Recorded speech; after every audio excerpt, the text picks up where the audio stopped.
Juru bicara militer Israel Daniel Hagari mengumumkan Israel sedang mempersiapkan serangan balasan terhadap Hizbullah setelah sebuah rudal yang diklaim tentara Israel ditembakkan dari Lebanon jatuh ke Golan pada Sabtu 27 Juli 2024.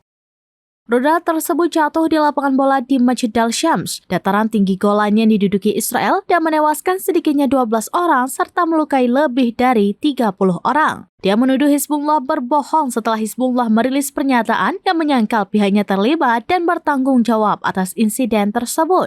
Ia mengklaim penduduk telah diperingatkan akan adanya serangan, namun militer Israel belum dapat memastikan penyebab rudal itu jatuh di wilayah sipil atau mengapa sistem pertahanan udara Israel gagal mencegah rudal itu. Daniel Hagari mengklaim setidaknya satu rudal ditembakkan dan sirine dibunyikan sesaat sebelum rudal itu jatuh seperti yang diberitakan Al Jazeera. Sebelumnya, Perdana Menteri Israel Benjamin Netanyahu mengatakan Israel akan membalas serangan tersebut. Kantor Netanyahu mengatakan Israel tidak akan mengabaikan serangan itu. Netanyahu mengatakan Hizbullah akan membayar harga yang sangat mahal yang belum pernah dibayarnya hingga saat ini.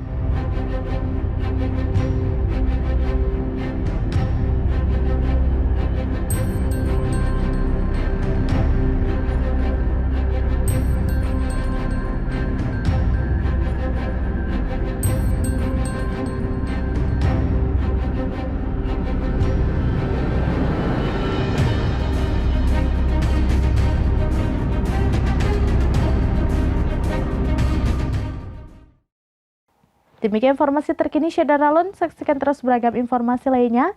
Jawab, like, dan share seluruh akun serambinews.com. Download Tribun X sekarang, menghadirkan lokal menjadi Indonesia.